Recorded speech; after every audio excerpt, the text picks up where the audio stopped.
I was walking the other day, and it's a pretty big cemetery. And I happened upon a tombstone that I had never seen before, and the name on the tombstone said Lucas. And for like I just happened to be walking and I looked up and I just see my name etched in stone upon this tombstone in the grave. And then all of a sudden my heart just kind of sunk because for the first time I was like Wow. kind of having like, and obviously this is my first name, but like the thought of like my death and like was just like right before me, like quite literally.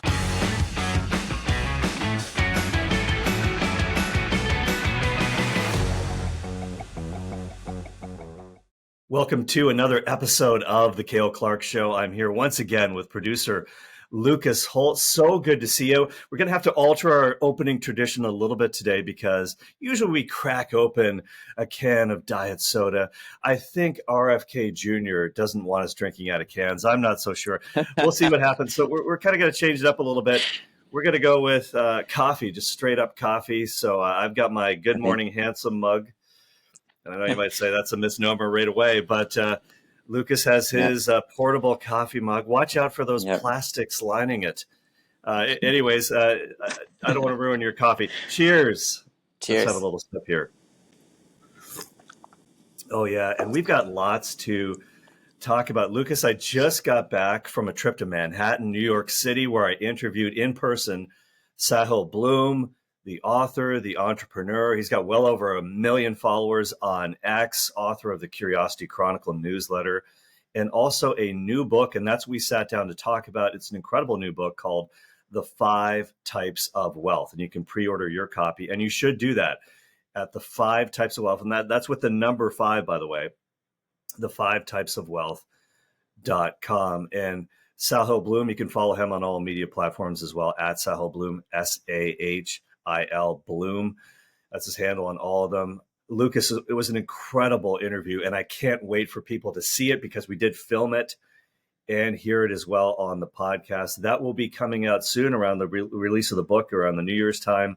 But man, I was so impressed with this guy, and I would not have had him on the show if that were not the case. And I really believe in what this guy's doing. He's an interesting dude, and it was a lot of fun. So I can't wait to share that with you. But today I want to talk about something else. And we did sort of have this as part of the conversation and talking about the 5 types of wealth, because one of the types of wealth, it's far more than simply financially being okay. Time wealth. This may be the most important element of all, time wealth, because none of us knows exactly how many minutes, how many days, how many hours or years we have left on this planet. We're constantly making withdrawals from the time bank, if you will, taking out these gold coins from the treasure chest every day, being like that gold coin. I don't know whether it's a chocolate covered gold coin or not. If it's a great day, certainly it is. But we just don't know when the last coin is going to come out. And because we're in November, the month of All Souls, we pray for the holy souls in purgatory. It's also, of course, the month of All Saints, and all of the holy souls in purgatory are going to heaven. When we talk about the 4 last things, death, judgment, heaven, hell, people often ask, why isn't there a fifth last thing, Cale? Why isn't purgatory one of them? Well, that's because everyone who's in purgatory is going to heaven. It's the mud room of heaven, as I like to call it, where we kind of get cleaned up and let go of all the selfish stuff so we can stand there. But everyone who's there has died in the friendship of God, but they need to be purified, of course, because to stand before our thrice holy God, that needs to happen. So purgatory will eventually be emptied out at the second coming of Christ, the new creation, but it's not a permanent last thing, but the others are. So why don't we just jump in and talk about that a little bit, Lucas? What do you say to that? Sounds good. All right.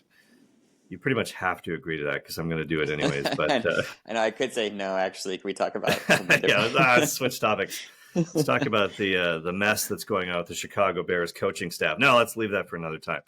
But let's look at. I just want to start with this. And it's a quote from a saint, from Saint Josemaria Escrivá. This is point 736 in his spiritual classic, The Way.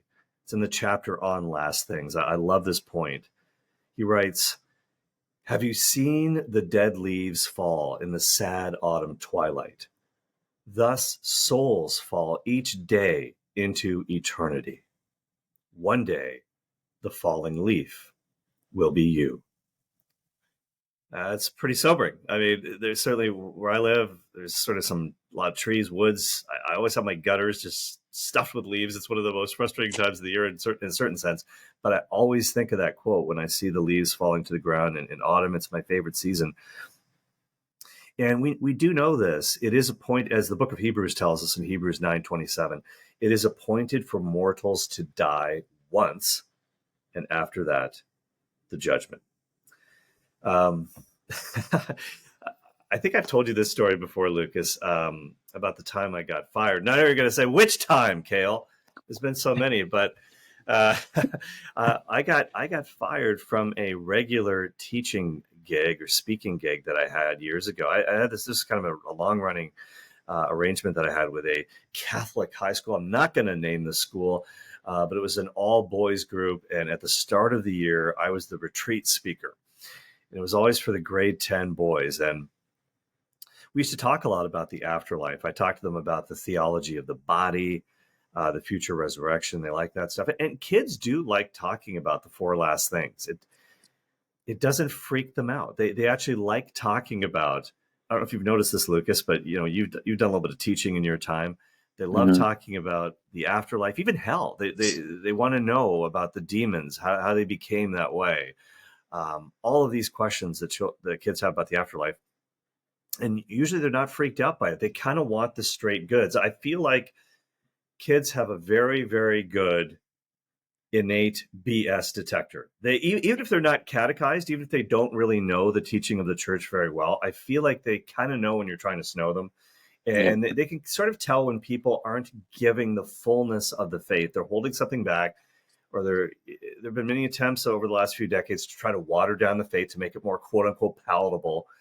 But that's not the way. We have to kind of lay it out there. And how I got canned from this position was in this way. Here's how it happened. I was talking about the last things. I was talking about, in particular, hell. And there's this one teenage guy that was sleeping through my entire retreat presentation. I mean, can you imagine somebody falling asleep while I'm talking? I can't picture it. No, some of you do this. This is why you listen to this podcast. Some of you, it's like audio ambient, if you will. You just put it on before you go to bed, and before you know it, you're drifting off. But this one kid slept through like pretty much the entire day, as a lot of kids do. Maybe he was up till 5 a.m. playing video games or whatever the case might be. Didn't get enough sleep the night before, but he woke up right when I was talking about Saint Faustina Kowalska's vision of hell. She was kind of granted a tour of the afterlife. You might know this if you've read her writings, her diary of divine mercy. It's pretty powerful stuff. And so now it is a private revelation. I know that. But she was canonized by John Paul II. I think that Saint Faustina Kowalska was the first canonized saint of the new millennium, if I'm not mistaken. So her message is pretty important. And certainly her private revelation does cohere with what the church does dogmatically teach about hell. Anyways, right when this kid woke up, I was reading this passage from Sister Faustina's diary. I'm going to quote her here. She writes, quote, "I, Sister Faustina Kowalska, by the order of God, have visited the abysses of hell so that I might tell souls about it and testify to its existence. The devils were full of hatred for me, but they had to obey me at the command of God. What I have written is but a pale shadow of the things I saw, but I noticed one thing, that most of the souls there are those who disbelieved that there is a hell." And that's from her diary, paragraph 741. Now, it's a little bit like a line from one of my favorite movies, The Usual Suspects. The greatest trick the devil ever pulled was convincing the world that he doesn't exist.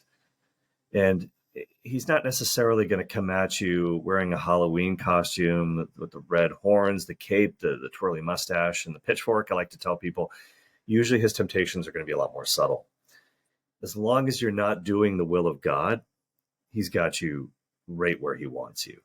And so it's okay if you're a quote unquote good person, but you're just not believing in the gospel. You are not following God's plan for your life. He's got you right where he wants you. And scripture says, St. Paul talks about this, that Satan appears as an angel of light. Oftentimes, the temptations that he has for you are actually going to look pretty good. So then Sister Faustina talks about the 7 tortures that she saw in hell. This is pretty harrowing stuff. If you're freaked out by this, just go plug your ears and go na for a minute, because it's pretty extreme. She writes, "Today I was led by an angel to the chasms of hell. It is a place of great torture. How awesomely large and extensive it is. The kinds of tortures I saw. The first torture that constitutes hell is the loss of God." That's very interesting. I mean, people often want to think about any kind of pain. No. The first torture is the loss of God. And Peter Kraft, a friend of the program, in one of his books, his book about heaven, he talks about this. He says, if someone were to offer you a deal where you could have everything that you've ever wanted in life, all the money, if fame is what you're looking for, cars, cash, you name it, long life, health. If you were to be offered everything that you could ever want or desire on one condition, the one catch is you will never, ever, ever see the face of God, would you take that deal? And hopefully you would say no, because when I said that just now, you'll never see the face of God, a chill should kind of run through you, because this is really what we long for. Back to Sister Faustina, the second torture that constitutes hell is perpetual remorse of conscience. The third is that one's condition will never change. This is the drama of life. Our choices really matter. We don't, as Hebrews says, it is appointed for us to die once and then the judgment. If we were going to die twice, if we had a second shot at this, we could maybe play a little bit fast and loose. But this is the drama of human life and the choices that we have. The fourth is the fire that will penetrate the soul without destroying it. A terrible suffering, since it is a purely spiritual fire lit by God's anger. And this is interesting as well. The fire that will penetrate the soul without destroying it. People talk a lot about whether or not there are literal flames in hell. We do know that hell is a physical place for physical bodies. In John chapter 5, there's one place where Jesus talks about the double resurrection. There will be a resurrection of the righteous and also of the unrighteous, the good, the bad, and the ugly, as Clint Eastwood might say. And so there is this resurrection before the final judgment of all people together, the great white throne judgment as it's known, in which Jesus will separate the sheep from the goats. The resurrection happens first. And so in that sense, heaven is a place for real physical bodies that'll be resurrected. And I know that before the second coming, before the new creation, our souls do live on in the afterlife before they are reunited with our bodies at the final resurrection. But that's a reality in hell also. And so there is an element of physicality to it for sure. And there are worse things than the physical pains. And I think this point points it out very well, that this torture that Sister Faustina mentions, the fourth torture, the fire that will penetrate the soul without destroying it, a terrible suffering, since it is a purely spiritual fire. We've all had the experience of maybe distracting ourselves from spiritual pain with physical pain. You hear a piece of terrible news, you punch a wall, You hit your head against something. Why are you doing that? Well, you're trying to distract yourself from the spiritual pain with physical pain. So physical sufferings aren't even the worst sufferings. It's something that people should remember. She continues on. The fifth torture is continual darkness and a terrible, suffocating smell. And despite the darkness, the devils and the souls of the damned see each other and all the evil, both of others and their own. The sixth torture is the constant company of Satan. The seventh torture is horrible despair, hatred of God, vile words, curses, and blasphemies. She says, these are the tortures suffered by all the damned together, but that is not the end of the sufferings. Yeah, it gets worse, folks. This is what she says next. Quote, there are special tortures destined for particular souls. These are the torments of the senses. Again, this element of physicality. Each soul undergoes terrible and indescribable sufferings related to the manner in which it has sinned. Now, this is pretty wild, because when I was doing my grad studies, Lucas, I remember reading a lot of apocalyptic literature. And of course, the book of Revelation. I did a whole series on that on the Faith Explained on Relevant Radio. You can check out the archives of those shows during my time at that network. And Revelation is an apocalypse. It's a type of apocalyptic literature. But there are many other documents that didn't make it into the Bible. A lot of them are Jewish intertestamental literature that were written between the time of the two testaments. First Enoch is a very good example of, it contains an apocalypse. There's this thing called the Book of the Watchers. It talks about stuff going on in the afterlife. And a lot of what it says, it very much coheres with what Sister Faustina said. And there are other tours of the afterlife that some saints have had that talk about these particular tortures. I'm talking about liars being, hung by their tongue kind of thing. And yeah, it's all descriptive language. It's very ghastly imagery. Those who have sinned sexually, kind of being tortured in those organs. I mean, it's pretty nasty stuff to read, but it's kind of interesting that what she says somewhat coheres with things that I've read. And again, these are private revelations, but whatever the suffering is, the reality is far worse. However it's described, the reality is far worse. Anyways, she writes this. I would have died. There are caverns and pits of torture where one form of agony differs from another. I would have died at the very sight of these tortures if the omnipotence of God had not supported me. Let the sinner know that he will be tortured throughout all eternity in those senses which he made use of to sin. I am writing this at the command of God, so that no soul may find an excuse by saying that there is no hell, or nobody has ever been there, and no one can say what it is like. How terribly souls suffer there. Consequently, I pray even more fervently for the conversion of sinners. I incessantly plead God's mercy upon them. Oh, my Jesus, I would rather be in agony until the end of the world, amidst the greatest sufferings, than offend you by the least sin. End of quote. And that's from her diary, point number 741. Now, I'm not trying to scare you, but let's also talk about another private revelation that happened to the three children at Fatima. You remember that those three children were given a peek into hell by Our Lady. And the children said they would have died on the spot. It was so horrific. They would have died on the spot had Our Lady not assured them they weren't going to go there, that they were going to make it to heaven.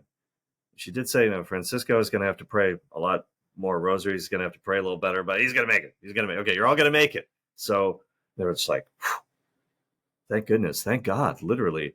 But this is why we have to pray for the conversion of sinners. This is why we have to pray and fight for our own souls as well, and make sure that we especially don't miss on that most important of God's grace is dying in a state of grace, dying in a state of God's friendship. More on that in just a second. So this is what I quoted to the kids, and this is kind of what I got in trouble for. So this kid wakes up right when I'm talking about this. He didn't register anything on his face, no expression at all. I had no idea that he was bothered by this, but he was freaking out. Now, he had slept through all the stuff about forgiveness, heaven, the sacrament of reconciliation, confession, the good news that God desires all people to be saved. He went to extreme lengths to make that happen on the cross, right? He does not want, he's not hiding his will. He wants you to be saved. So he goes home and tells his dad about it. And his dad just loses his mind. It turns out that his father is an ex-Catholic priest. Now, I don't want to speculate about how that happened, how he left his vocation, his priestly vocation.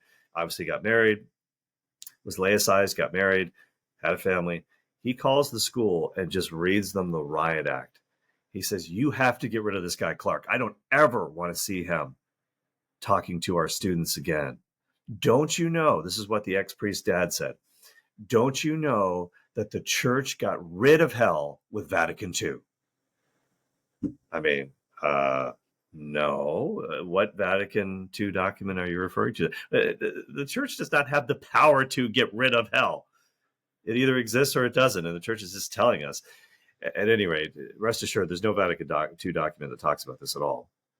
And unfortunately, the school sided with the parent. They didn't stick up for me. And you can argue maybe I shouldn't be using private revelations to talk about this stuff. But again, the kids loved it. I don't regret using it. But anyways, that's what happened. And I think what the ex-priest said, though, is an interesting thing to ponder. Does the church, is this not part of the church's message anymore? Well, someone who actually was at Vatican II, who was a council father at Vatican II, was the future Pope John Paul II, St. John Paul the Great. I will take his word on the matter over the ex-priest dad's word on the matter any day of the week and twice on Sunday. This is what John Paul II said, and this is from an apostolic exhortation that he had on penance and reconciliation, number 26. To be precise. Quote, this is JP2. Nor can the church omit, without serious mutilation of her essential message, a constant catechesis on what the traditional Christian language calls the four last things of man. Of course, this applies to women as well. Death, judgment, the universal judgment, and the particular judgment that we all must face individually at the time of our death. And then that great judgment of all people at the end of time that we talked about earlier. Death, judgment, universal and particular, hell and heaven. In a culture which tends to imprison man in the earthly life at which he is more or less successful. And it's true, a lot of people go through life almost like they're driving through a tunnel. Like Elon Musk has the Boring Company. He wants to, carve this huge tunnel out underneath LA and other big cities, and electric cars will just kind of go through and alleviate traffic. But a lot of people live that way, where they're kind of encased in this tunnel, and they think that there is nothing beyond the ceiling or the sky, or this is it. This life is all there is. In a culture which tends to imprison man in the earthly life at which he is more or less successful, the pastors of the church are asked to provide a catechesis which will reveal and illustrate with the certainties of faith what comes after the present life, beyond the mysterious gates of death, an eternity of joy in communion with God, or the punishment of separation from him. I mean, really, these are the only two choices. Only in this eschatological vision can one realize the exact nature of sin and feel decisively moved to penance and reconciliation. End of quote. And that's a beautiful quote from St. John Paul II, Lucas. Yeah, wow, that's a lot to take in there. It's interesting because I do think that, I'm trying to remember the last time I heard a priest give a homily on hell. I honestly don't remember. Wow. I feel like it's something that you just don't really hear people talk about a whole lot. Yeah. There's, of course, a lot of emphasis on God's love, God's mercy. But when's the last time you heard somebody talk about hell?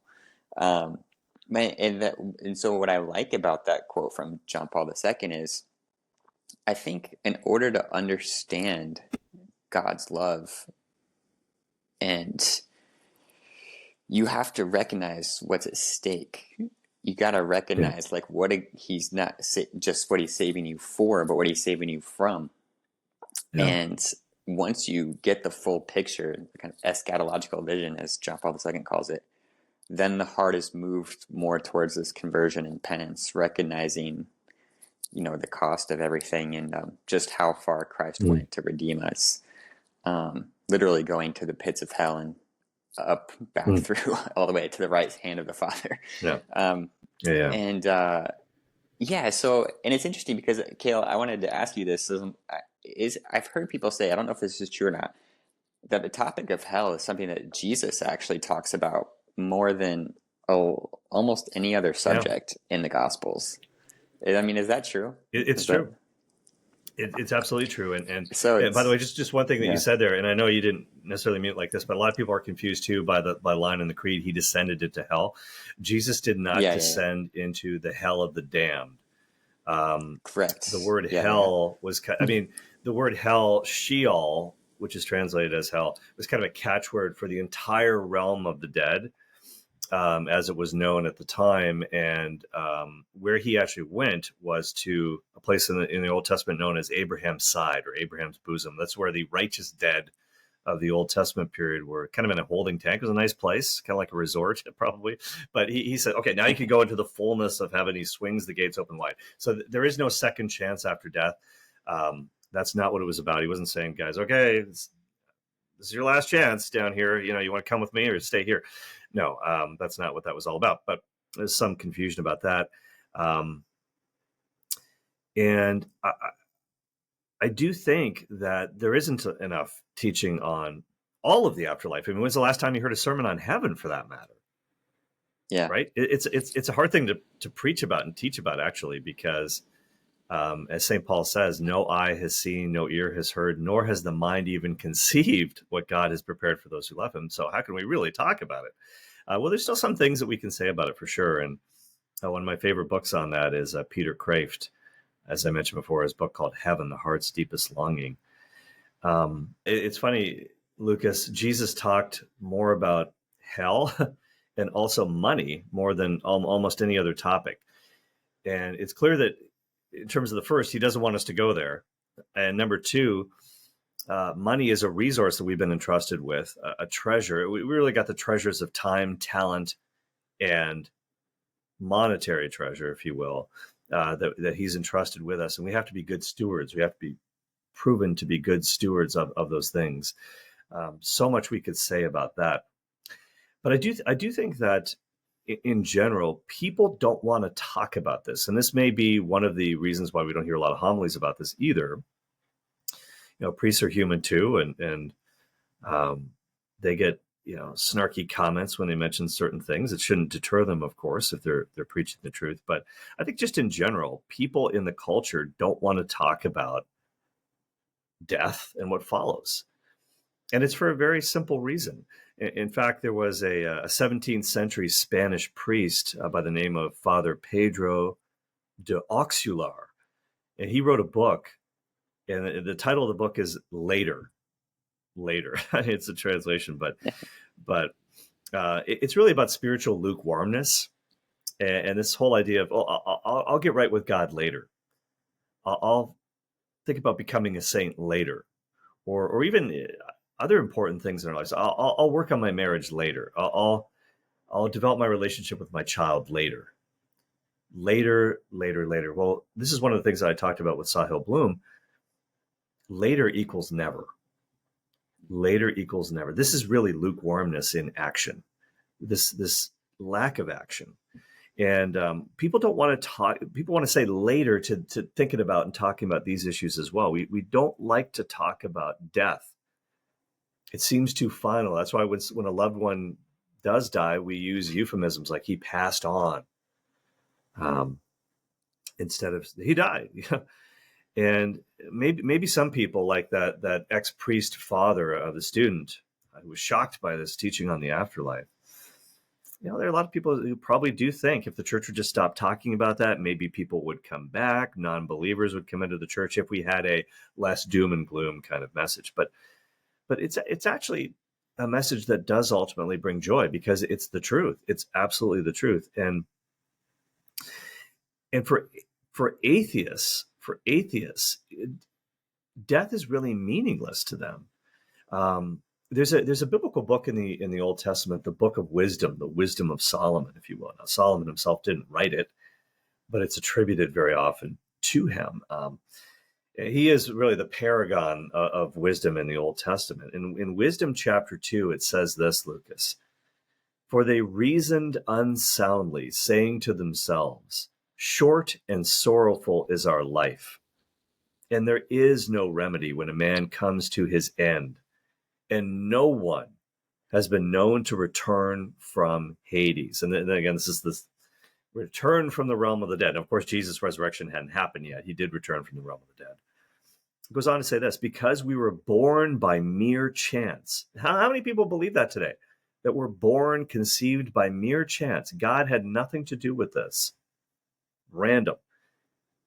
Because we were born by mere chance, and hereafter we shall be as though we had never been, because the breath in our nostrils is smoke, and reason is a spark kindled by the beating of our hearts. Again, this whole idea of all our thoughts, they're just caused by electrical impulses. There's our hearts fire, the electricity in our bodies, and our brain gets going. There's no such thing as an eternal soul, an immortal soul. This is how people reason to this day, and they reasoned thousands of years ago this way as well. When it isn't extinguished, the body will turn to ashes and the spirit will dissolve like empty air. Our name will be forgotten in time, and no one will remember our works. Our life will pass away like the traces of a cloud and be scattered like mist that is chased by the rays of the sun and overcome by its heat. For our allotted time is the passing of a shadow, and there is no return from our death, because it is sealed up and no one turns back. We're recording this, by the way. Producer Lucas and I are recording this the day after the infamous now Netflix fight between Jake Paul and Iron Mike Tyson, the 58-year-old Iron Mike Tyson, who was my favorite boxer as a kid growing up. And I don't know if you watched the fight, Lucas. Did you? We all tried to. It was all buffered, but the buffer was horrible. No, I didn't, but I saw Jake Paul won by indecision. Yeah, that's a good way to put it, by indecision. Yeah, there was very like that, little. Yeah, it seemed like the whole thing was pretty scripted. Mike did kind of hurt him with the left hand in the first round, and he kind of didn't pursue it, didn't go for it. Looked nothing like he looked in training. You saw him, just kind of going after his trader, and the speed seemed to be there, at least, in spurts. But yeah, it was a lot of just, dancing and prancing around the rim. No, very little. And Jake Paul too. Jake Paul could have hurt Mike.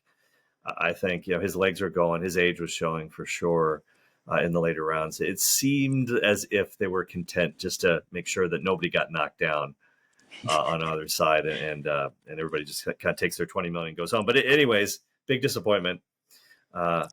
Let's get ready to buffer, as Michael Buffer would say. Let's get ready to buffer. The broadcast was not up to snuff. A lot of people trying to watch it, millions upon millions at one time. I'm sure on Monday morning, Netflix stock will take a bit of a hit. Anyways, leading up to the fight, Mike Tyson gave an interview to a 14-year-old girl who is actually a really promising, aspiring journalist. A lot of people have seen this video on social media. And he used a bad word, which he probably shouldn't have, of course, around this child. And she took it. She handled it very, very well, very professionally. But he was talking. Mike Tyson was talking about the afterlife, and he was talking about, hey, it was a very nihilistic viewpoint. Death is the end. We all turn to dust. No one's going to remember us. It's very much life under the sun, as the book of Ecclesiastes says, not life beyond the sun. No hope for the afterlife.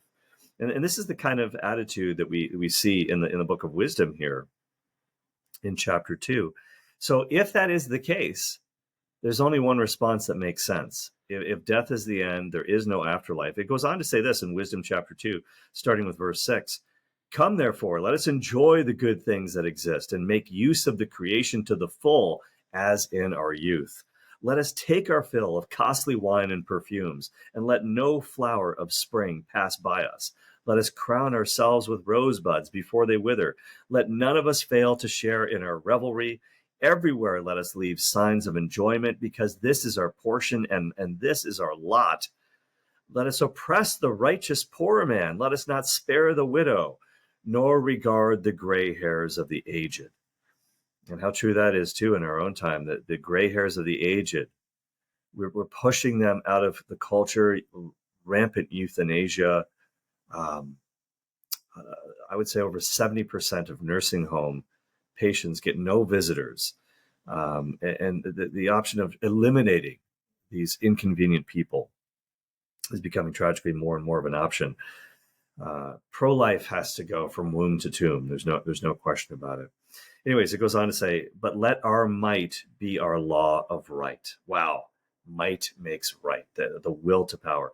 For what is weak proves itself to be useless. End of quote. So that's all from Wisdom chapter 2. And this is a totally human way, a totally earthbound way of looking at life, death, the afterlife. Now, if there is no God, this might actually make sense. This self-centered survival of the fittest, this sensualist, self-seeking attitude, it would probably be the only one that would make sense, Gesundheit.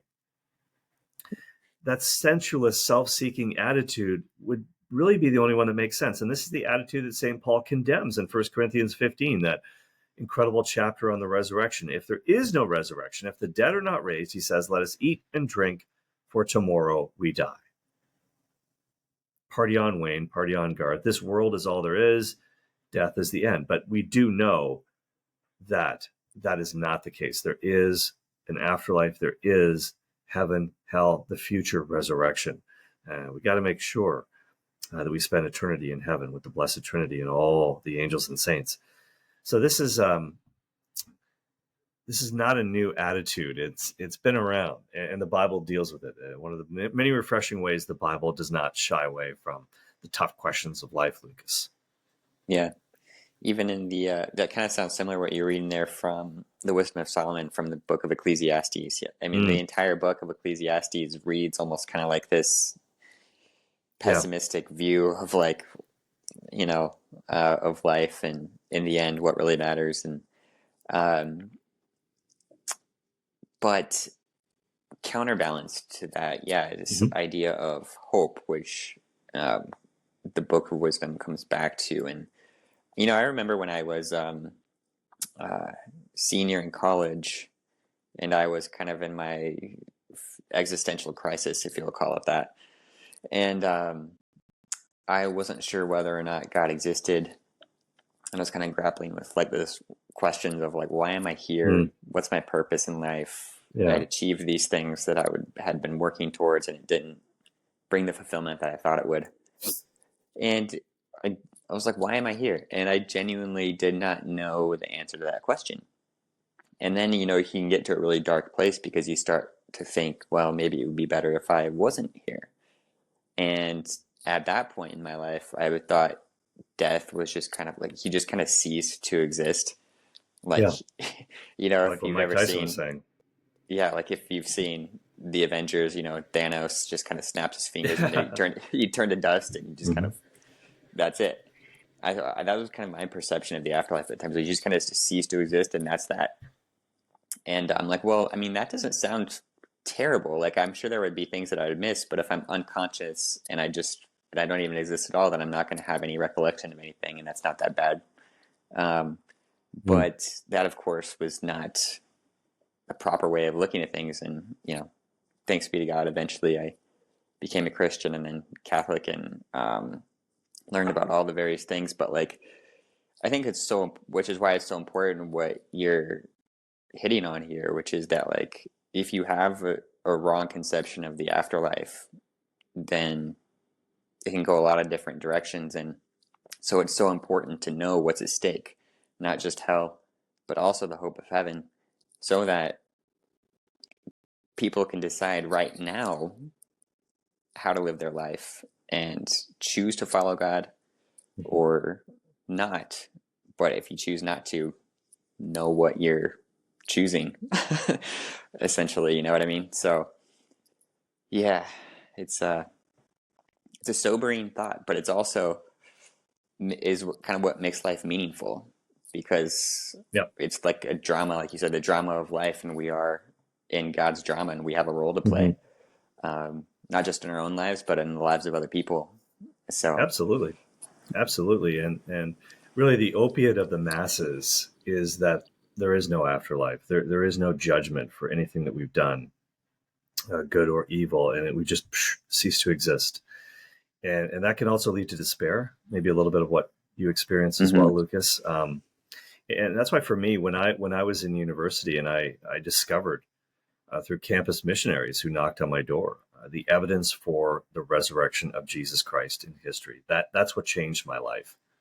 That's what if this really happened, that transforms everything. And we've talked a lot in the past, and we'll have again, this is not the forum to go through all that evidence, but it's been laid out many times by me in the past. Because of what Christ has done for us, St. Paul can say what he says in 1 Corinthians chapter 15. O death, where is thy victory? O grave, where is thy sting? Certainly the devil is the one, Satan was the one who brought death into the world. That was not God's plan, his idea. In fact, back to the book of wisdom, one of the things it says in chapter 1 of the book of wisdom, it says, because God did not make death, he does not delight in the death of the living, for he created all things that they might exist. God loves life. We're not by nature immortal because we are creatures. God has to give us the gift of immortality, the immortal soul. And that's what our first parents have. If we look at Adam, if he had stuck to the plan, he would have achieved immortal glory without ever having to die first.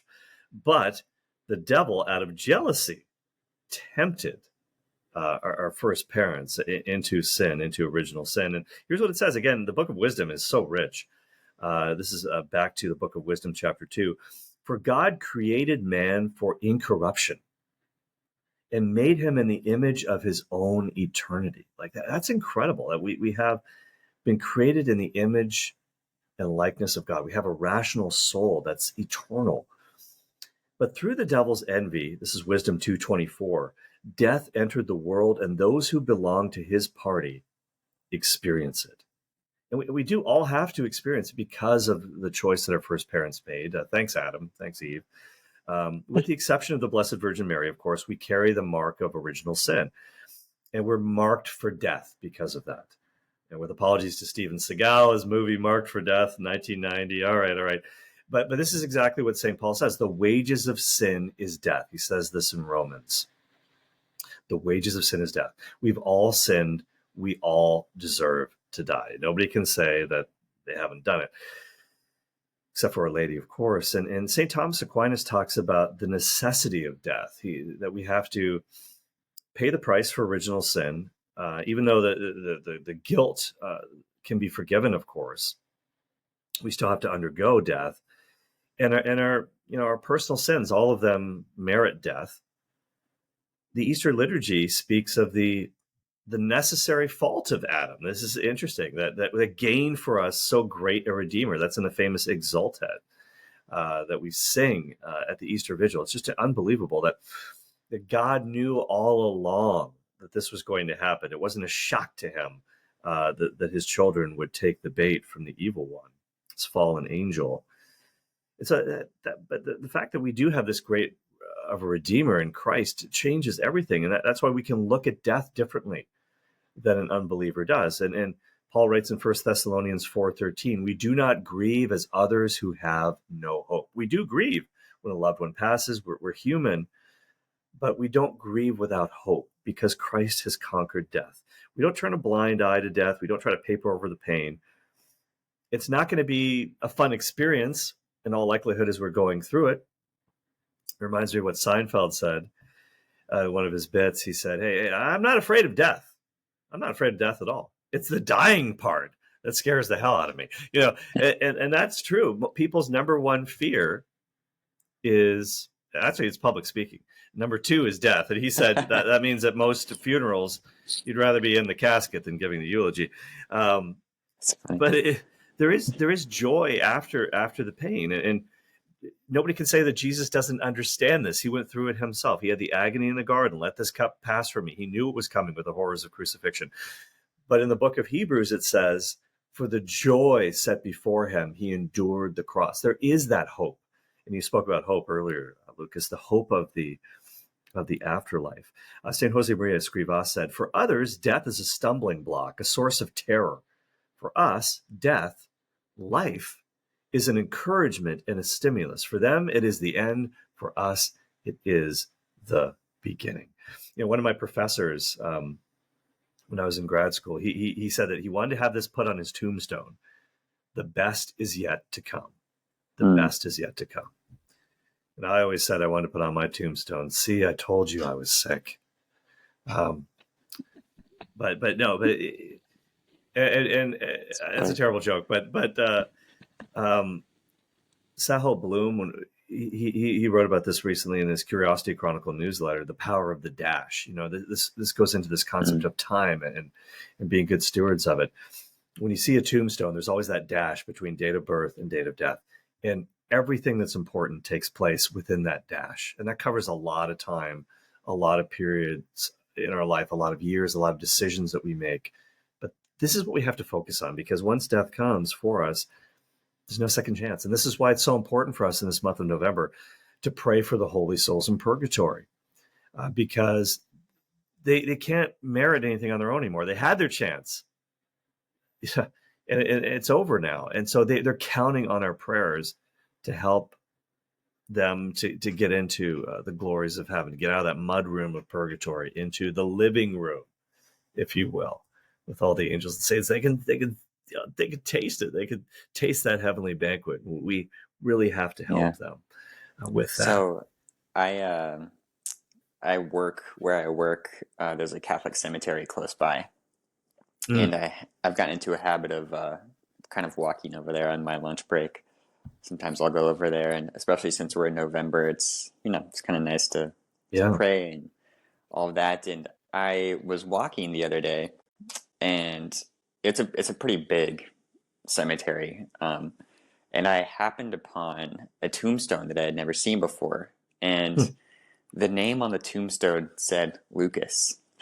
Whoa. And for like I just happened to be walking and I looked up and I just see my name etched in stone upon this tombstone in the grave. And then all of a sudden my heart just kind of sunk because for the first time I was like Wow. kind of having like, and obviously my first this is my first name, but like the thought of like my death and like was just like right before me, like quite literally. And I started imagining to myself, kind of this kind of memento mori spirituality in a way. I was like imagining looking at my grave lying there, in the ground. And it just really brings home the reality of like the brevity of life and not to waste time, as you were saying, Mm, like that, like you take advantage of the time while you've got it because and it also just brings into focus all the things that we tend to worry about on a day-to-day basis, like mm, whether it's the anxieties of work or family life or whatever it might be, or somebody cut you off in traffic and you're mad yeah. about it or whatever. All of a sudden, when you're reflecting on your death, you're like, all these things that I vex about, all these things that I get so upset about, at the end of the day, what's most important? Mm, These things are really trivial in the grand scheme of things. And like, who am I going to be at the end of life? That's the big mm, kind of question. And mm. I don't know. So I was just like, yeah, it was just like I've heard spiritual directors say this. I can't remember. Actually, Cale, I think you may have talked about it one time on a show. I don't remember who it was, what writer it was, but he said a spiritual practice that he does. It may have been a monk or something, is to like imagine like or meditate upon your own funeral and Mm. like walking up to Yep. the coffin and like seeing Yep. yourself in it. And it's kind of a morbid thing, but it's like meditating upon your death can actually be a really fruitful experience, not in a morbid way, but in a sense of Yeah. like just the Yeah. reality of eternity and you Yeah. know, yeah. So anyway, It's in a yeah, life-giving way, And exactly, yeah. yeah, I remember years ago, before I came back into the Catholic Church, there's a famous Protestant Baptist minister and sociologist named Tony Campolo, and he had this famous talk where he said that, hey, this is what's going to happen to you at the end of your life. They're going to put you in a box, stick the box in the ground. They're going to throw dirt on your face, and then they're going to go back to the church and eat potato salad. Like so. In light of that, like what do you want your legacy to be, and what are people going to say about you at your funeral? What's your obituary going to say? Some people say it's a good exercise too to pre-write your obituary ahead of time and then make it happen. Mm, Begin with the end in mind, as Stephen Covey says in the 7 Habits of Highly Effective People. But that had to have been an incredibly jarring experience. You had to see a tombstone with your name on it. It's a little bit harder for me to do that. Not too many Cales out yeah, there, uh, but uh, but that makes it personal. And Yep. again, it's one of those things that we think only happens to other people, death, but it will come for us as well. Sister death will come for us. And is that going to be a welcome experience or not? And hopefully for us, it's something we're kind of looking forward to. Again, not in a morbid way, because we love life and we love the gift of life that God has given us. We want to be as effective for Him as possible. But as Saint Therese of Lisieux said, I will spend, I'll do more good in heaven. I'll spend my heaven doing good on earth, and and helping people through interceding for them. And Saint Paul said, I don't know what's better, to stay in the body or to be with the Lord, because right now you guys probably need some help. I think God wants me to stay with you and keep teaching you.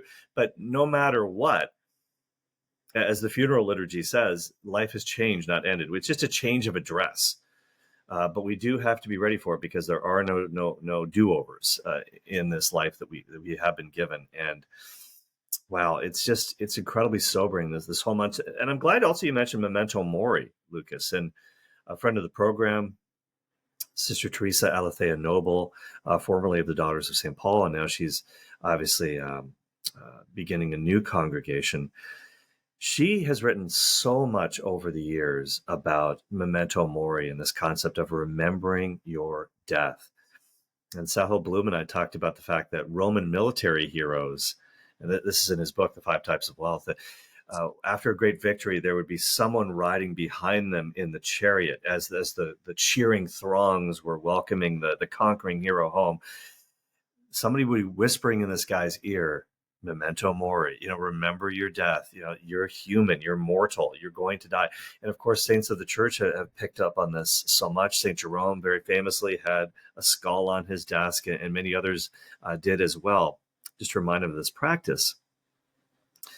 Steve Ray, Catholic author, I remember him once saying that he wanted to have his coffin, he wanted to buy it ahead of time and use it as a coffee table in his living room, just so he'd always be thinking about it. But his wife said no.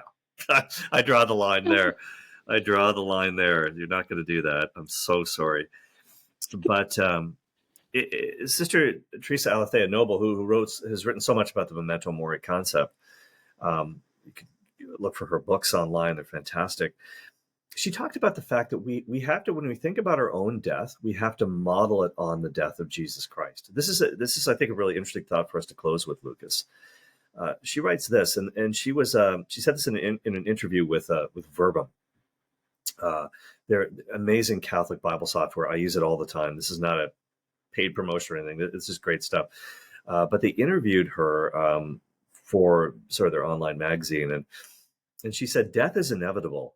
We are closer to death every moment of our lives. And with each passing moment, we get closer and closer to this definitive meeting with Christ. She says we can ignore this fact or we can face it, but we can only live authentically when we face it. St. John Vianney wrote in a sermon once, if we were required to die twice, we could jettison one death. We kind of play around with the first one, essentially. But man dies once only, and upon his death depends his eternity. If we desire to die a good death, we must lead a Christian life. And the way for us to prepare for a good death is to model our deaths upon the death of Jesus Christ. That's what St. John Marie Vianney said. Well, how do you do that? How do you do that? Well, Sister Teresa Noble says, in order to model our death on the death of Jesus Christ, we must live in preparation for it. Jesus knew that he would die. He spent his life preparing himself and his disciples for the moment of ultimate sacrifice on the cross. And of course, Lucas, you probably heard many homilies around Christmas time where, even the crib points forward to the cross of Christ, right? The wood of the crib, the swaddling clothes with which Jesus was wrapped, kind of are a harbinger of the burial garments, the burial shroud, the shroud of Turin, as it were, which we've talked about recently. The gifts of frankincense, myrrh. This myrrh was used to anoint bodies, and so Jesus knew. He wasn't surprised by the cross. He was not sentenced by Pilate and then shocked that he was going to die young and in such terrible circumstances. Rather, he knew he was going to die for us, and he began dying for us the very moment he was born. And we are called to the same dynamic. It sounds depressing, but it's the secret paradox of the Christian life. In dying, we find life. In dying, we are born to eternal life. It's the prayer of St. Francis. It is, and it's true. The Catholic life is full of such paradoxes. In order to truly live, we must be prepared to die and to know our why. Why are we living? Why are we dying? Who are we living and dying for? I think that's the key, Lucas. Well said. Yeah. On a little bit of a humorous note, when I turned 33, Ooh. I was telling people, hey, I'm in my Jesus year, and they didn't know what I was talking about. So I was like, well, Jesus died when he was 33, and they were like, Yeah. so you think you're gonna die this year? And I was like, I don't know, maybe. But like, it was I have a tend to have a morbid sense of humor, but yeah. Anyway, so you're 33 Jesus year, but yeah, Yeah. it's ultimately like you said, death is a doorway Yeah. into a new life, and Yeah. we have a lot to hope for as followers of Christ. Yeah. We do have to die daily, as St. Paul says. He says, I die daily. Yeah. And this is mortification of the body. And just, we have to sort of die these little deaths every day. And we have to pick up the cross every day. The cross is ultimately dying to ourselves, our own will, our own plans, our own wisdom for how we think it should be done. In the next episode, I'm going to be sharing a little bit more about this. I've recently discovered an incredible novena called the Surrender Novena, and it's really, really helped me. Because a lot of times when we pray, thy will be done, really what we're saying inside is, we might be saying the words correctly, but what we really mean is, God, can you do my will? Can you do it my way? Here's how I would like you to solve this problem. And the Lord has other ideas. So the Catholic life always takes the shape of the cross. It's always cruciform, because that's where we really see life and love and how it's supposed to be. Many non-Catholics ask me, why do you guys have these, some of them are quite gory, crucifixes in your churches? Don't you know about the resurrection? Yeah, we know. We were the first to proclaim it. But when we look at the crucifix, and the crucifix itself is a catechism, we see love. This is love. It's a total gift of self to the beloved. And this is how we have to live towards God and others, making ourselves a gift to the others and living for them, helping them to live for God as well. So lots to think about as we go through, and I hope you guys enjoyed this episode. This is Cale Clarke alongside producer Lucas Holt. It's the Cale Clarke Show podcast. I hope you enjoyed it. And if you did, please share it with a friend. If you're listening on Apple Podcasts, there's a wonderful share tool. Same with Spotify. If you're on YouTube, please subscribe as well. And you can tell people to get on the email list. Just go to caleclarke.com, C-A-L-E, Clarke with an E.com, and you can sign up there for all the news that's fit to print. We're going to email you whenever there's a new episode and any other exciting events that we have planned. So thanks for joining us today. And remember our death. Memento mori. It's the only way to truly live. God bless you. Take care.